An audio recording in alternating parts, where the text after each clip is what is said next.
everybody, and welcome back to SFF180. It is Monday morning, July the 20th, and time once again for the mailbag. Hope you guys have been having a good week and a good weekend. Yeah, the world is still a very rough place right now. We're all just doing our best to get by and make it through, but I hope you're staying safe, at least. You know, wear your mask.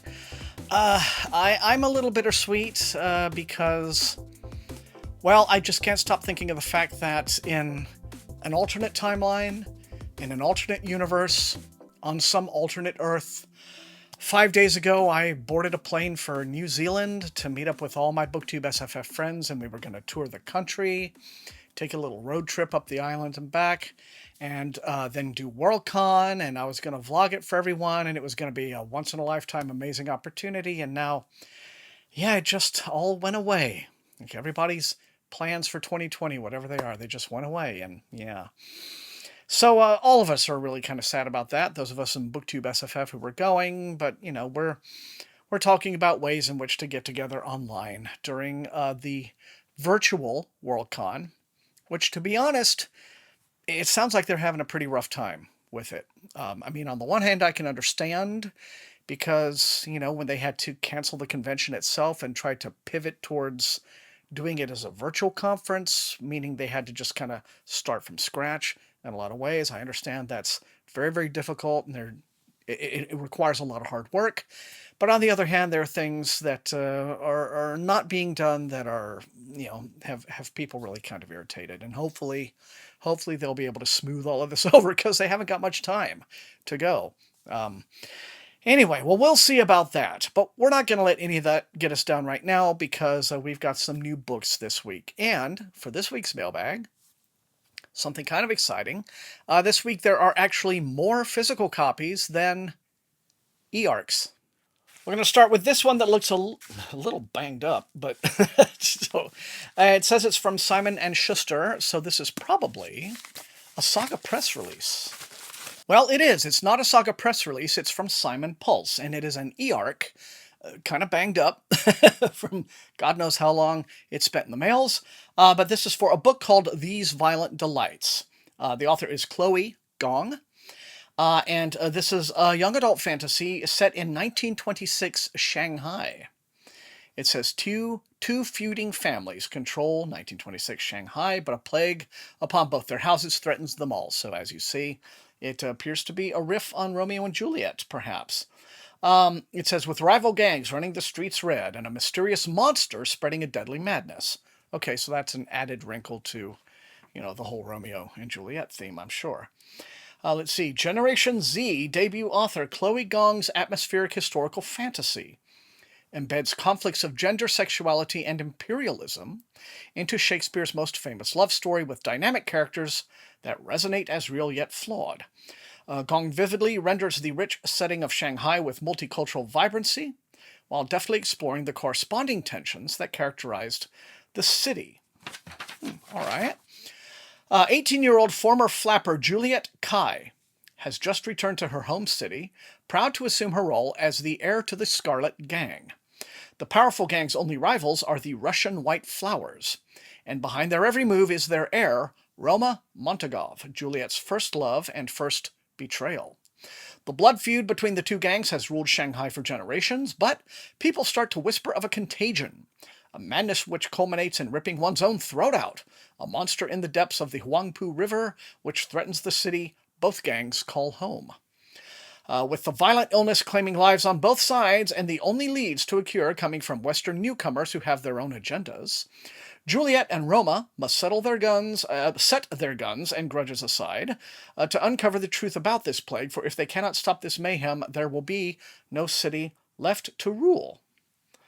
Wow, okay, very cool. So it's like Silk Punk, but in China, with a plague and a monster. Liking it. This will be out from Simon Pulse on November the 17th by Chloe Gong, These Violent Delights. And this next one is a box from HarperCollins.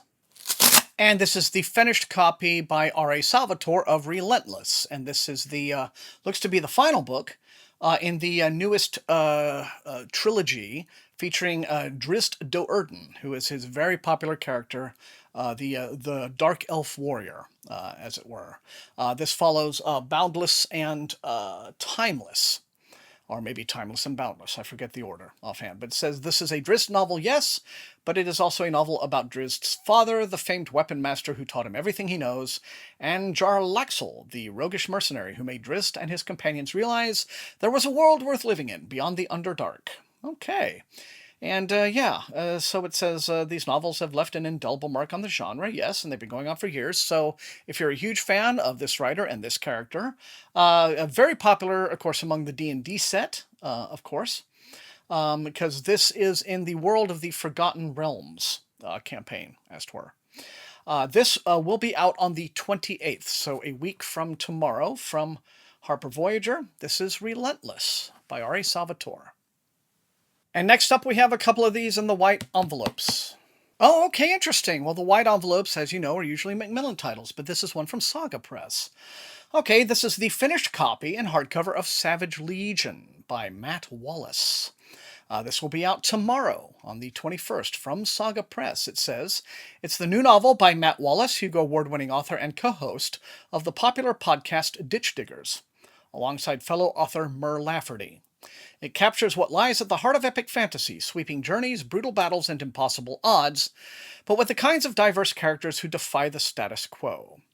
In Savage Legion, readers enter a world that shows what lies beneath the veneer of a so-called utopia, but is rotting from the core with corruption and systematic oppression. In it, the underdogs of society rise up to right the wrongs of their city. A novel of resistance and rebellion that hits all the right notes of classic epic fantasy while ditching its characteristic homogeneity, Savage Legion is a much-needed addition to this beloved subgenre. Okay.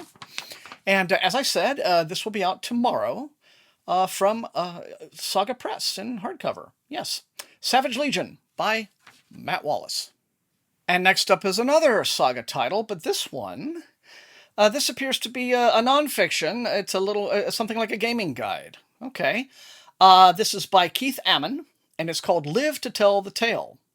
It says he is the founder of the popular 5e D&D blog, The Monsters Know What They're Doing, and the author of 2 D&D guides. His first, named The Monsters Know What They're Doing, is a compilation of villainous battle plans for dungeon masters, and his latest, Live to Tell the Tale, this one right here, gives beginner D&D players an introduction to combat tactics and gives them the tools they need to fight back.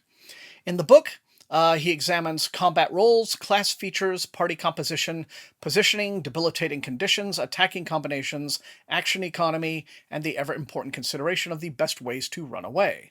An essential guide for not just D&D beginners, but players of all levels looking to up their game. All right. Well, here is one for the D&D crowd, then. Live to Tell the Tale will be out. Oh, it's out already. It says it came out on the 7th of July. So grab it right now, then, from Saga Press by Keith Ammon. And the final white envelope parcel actually does say Macmillan Publishers on it, so I think we are going to get a Tor title this time.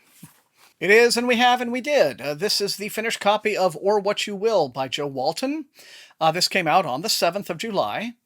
And it says it's a lyrical and philosophical novel that will cross over beyond genre into the literary world. Or What You Will is an utterly original novel about how stories work and how they are brought forth from a writer's depths. With Or What You Will, Walton delightfully dramatizes the deep processes common to most writers and how their characters speak to them, with all their danger, cruelty, drama, and sublime charm. He has been too many things to count. He has been a dragon with a boy on his back. He has been a scholar, a warrior, a lover, and a thief. He has been dream and dreamer. He has been a god.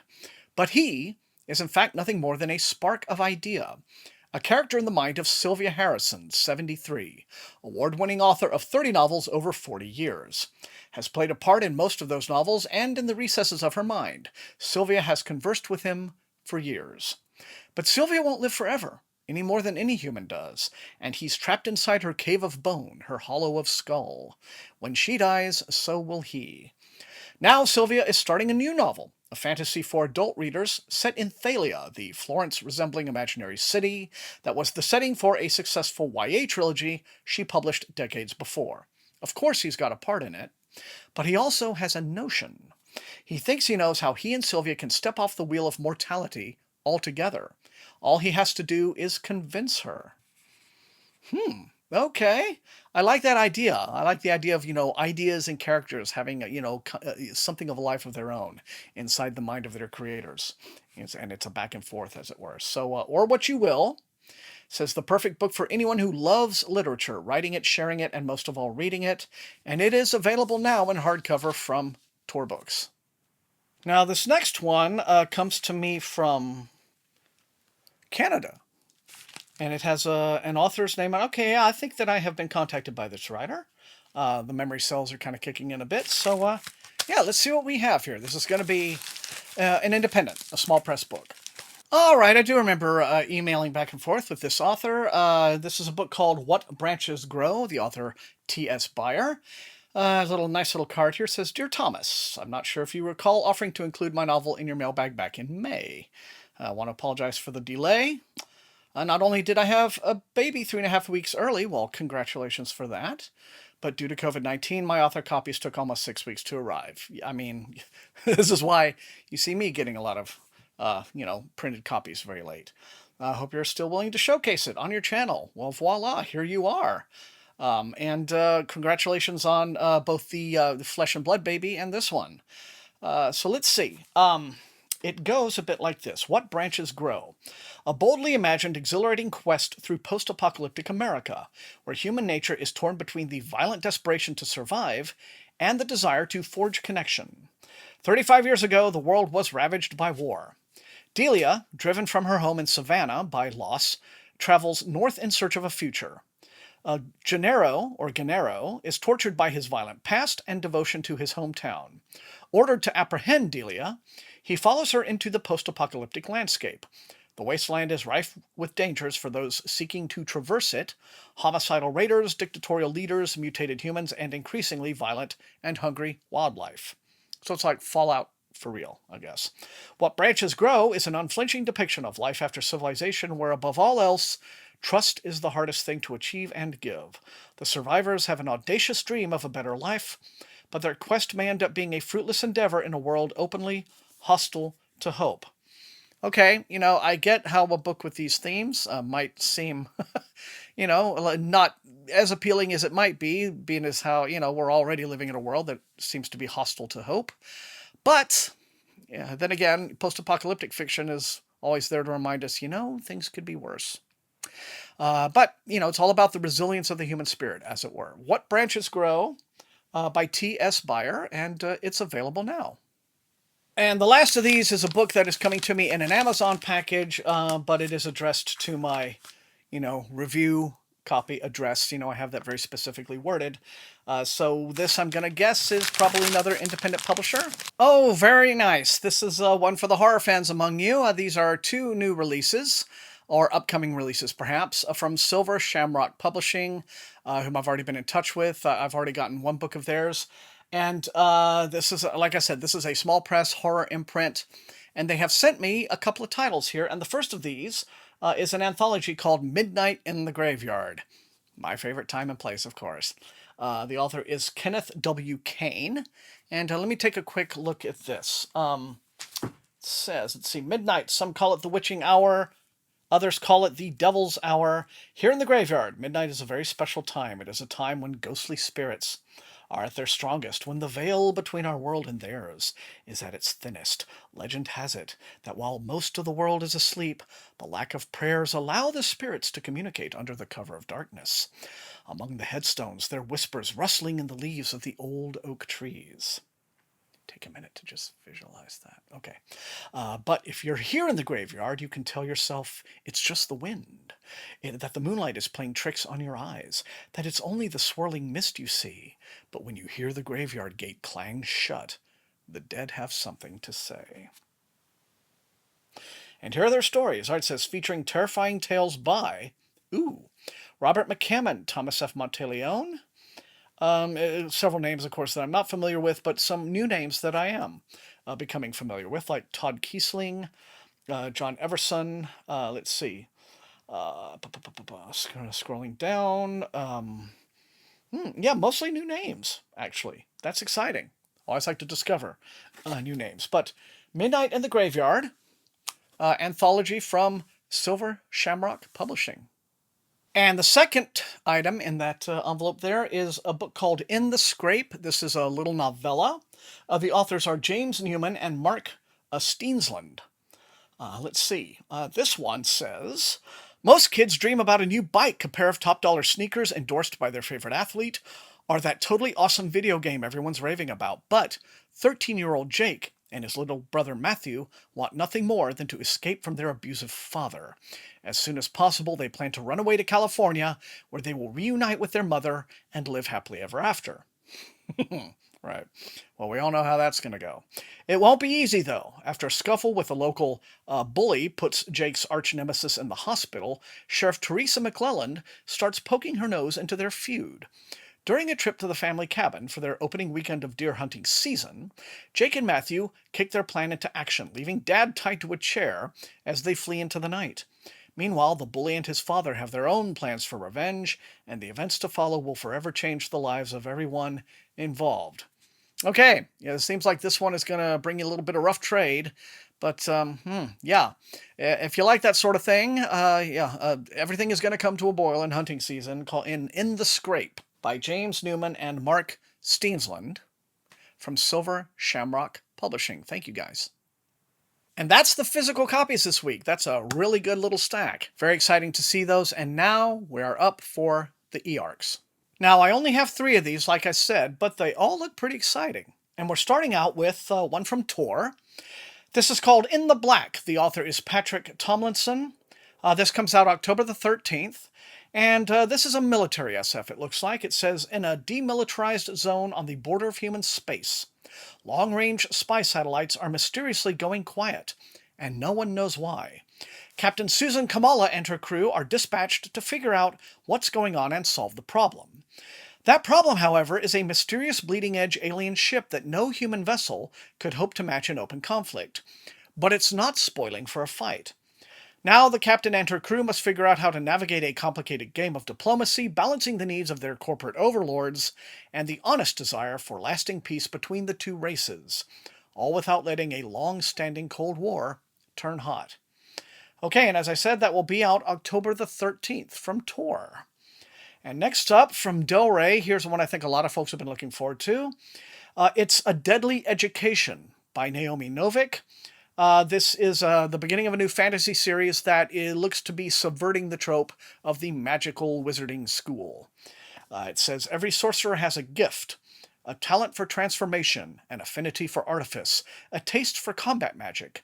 In the Scholomance, a unique enchanted academy, students either master their magical gifts or succumb to the countless voracious nightmarish creatures that lurk around every corner. There are no teachers, no holidays, and no friendships, save strategic ones. Once the students enter the Scholomance, they're locked inside until they graduate or die. Okay.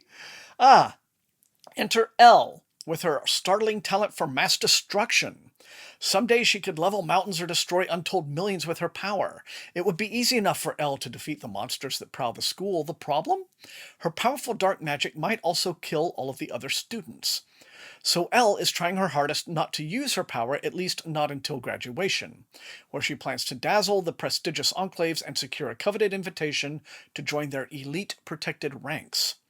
Enter Orion Lake and his extremely inconvenient hero complex.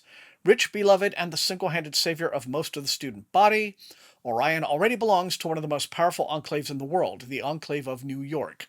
And Elle was doing just fine, thank you very much, until he decided to butt in, sending all of her carefully laid plans up in smoke. But what Elle quickly discovers is that her fate and Orion's are irrevocably intertwined, and that if she wants to survive, until graduation she's going to need all the help that she can get, because even though it has always been Elle against the world, she might just be the only one who can save it. And there you are, and that will be out September the 29th from Del Rey Books, Naomi Novik's A Deadly Education. Yeah, that could be pretty entertaining. All right, and we are wrapping up with a book that we're peering a little far into the future for this one, but they've decided to make the e-arc available now. This is the new book by Sarah Gailey. Very prolific, apparently. This is called The Echo Wife, and it will be out from Tor on February the 16th of next year. And it doesn't say much in terms of synopsis. It just says, the Echo Wife is a non-stop thrill ride of lies, betrayal, and identity, perfect for fans of Big Little Lies and Killing Eve. And it says, Evelyn Caldwell's husband Nathan has been having an affair with Evelyn Caldwell. Or to be exact, with Martine, a genetically cloned replica made from Evelyn's own award-winning research. But that wasn't even the worst part. When they said all happy families are alike, I don't think this is what they meant. Okay. Seems like an interesting subversion of the love triangle trope, right? Where, two members are more or less the same person, although not quite. But this will be out on February the 16th, The Echo Wife from Sarah Gailey. And that's it for this week in the mailbag. You guys know the drill. Light up those comments. Let me know which of these looks most interesting and exciting to you, and which you would like to see me prioritize for review. Otherwise, if you enjoyed watching, please hit that like button.